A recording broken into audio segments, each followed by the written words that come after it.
Hi hello నమస్తే అందరికీ. నా పేరు నరేష్. ఫైనల్గా హైకోర్టు నుంచి తీర్పు అయితే వచ్చేసింది. సెప్టెంబర్ 30 లోపు సర్పంచ్ ఎన్నికలు నిర్వహించాలని. మరి ఎవరైతే పిటిషన్ వేసిరో మాజీ సర్పంచులు వాళ్ళైతే మంచి పని చేసినట్టే. లేకుంటే ప్రభుత్వం ఇట్లనే పెండింగ్ పెట్టుకుంటూ వస్తుంది. సర్పంచ్ ఎన్నికలు ముగిసి కూడా సంవత్సరంన్నర కావస్తుంది. పోయిన 2024లో మరి ఫిబ్రవరిలో సర్పంచ్ల టైం ముగిసింది. అప్పటి నుంచి మరి మాజీ సర్పంచ్లు ఎవరైతే ఉన్నారో వాళ్ళు పెండింగ్ పనులు కూడా వాళ్ళ డబ్బులు ఖర్చు పెట్టి పనులు పూర్తి చేసిరు. మరి దాంట్లో బిల్లులు రాక దాని డబ్బులు లేక మరి కొంతమంది ఆత్మహత్య కూడా చేసుకున్నారంట. మరి అదేవిధంగా ఈ సంవత్సరం నుంచి స్పెషల్ ఆఫీసర్లని కొంతమందికి ప్రభుత్వం ఆఫీసర్లు నియమించింది. వాళ్ళు సరిగా పనిచేయక గ్రామాల అభివృద్ధి మరి పెండింగ్ పడిపోయింది.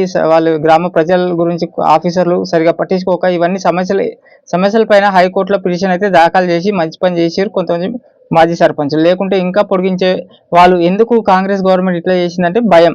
మరి స్థానిక ఎన్నికల్లో మన ఈ ఎన్నికలు గ్రామ పంచాయతీ ఎన్నికలు కాబట్టి గ్రామాలలో రైతులు కానీ మరి ఈ ప్రభుత్వం పైన వ్యతిరేకత బాగా తెలిసింది. వ్యతిరేకత చాలా ఉంది కాబట్టి వాళ్ళు పెండింగ్ పెట్టుకుంటూ వస్తున్నారు. అయితే ఈసారి ఇంకోటి ముఖ్యంగా ఏంటంటే బీసీ 42% 42% రిజర్వేషన్ మరి దాన్ని అమలు చేస్తారా? మరి ఇదైతే దీనిపైన అయితే కొంచెం డౌటే.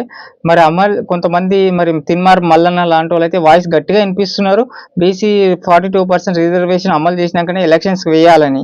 అయితే ప్రభుత్వం మన పొన్నం ప్రభాకర్ మాట్లాడుతూ అయితే సెంట్రల్ పరిధిలో ఉంటుంది. చట్టపరంగా అయితే సెంట్రల్ పరిధిలో ఉంటుంది. మన దాకా అప్పటి వరకు మరి మామూలుగా అయితే నడిపిస్తాం. మామూలుగా మొన్న ఉన్నట్టే 23% ఉన్నట్టు, లేకుంటే పార్టీ తరఫున ఒక 10 మంది టికెట్లు ఎక్కువ ఇచ్చి ఇస్తామన్నట్టు కొన్ని వార్తలు వినిపిస్తున్నాయి. కానీ ఈసారి ఉద్యమం కానీ ఊరుకునేటట్టు లేరు.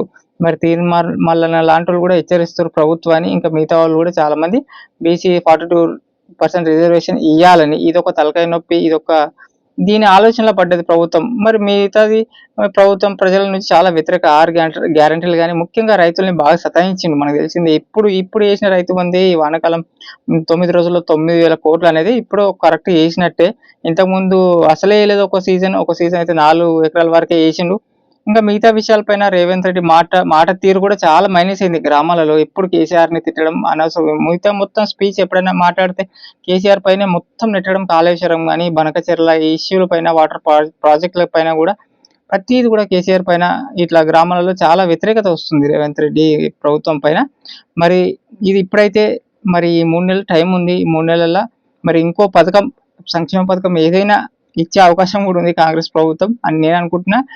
మరి ఇలాంటి అప్డేట్స్, రాజకీయాలపైన విశ్లేషణ, మరి సంక్షేమ పథకాలు, ఇంకా మరిన్ని ఇన్ఫర్మేటివ్ వార్తలు కూడా మన ఛానల్లో చెప్తూ ఉంటాను. ప్లీజ్ సబ్స్క్రైబ్ చేసుకోండి, లైక్ ఇచ్చి కామెంట్ చేయండి. Thank you.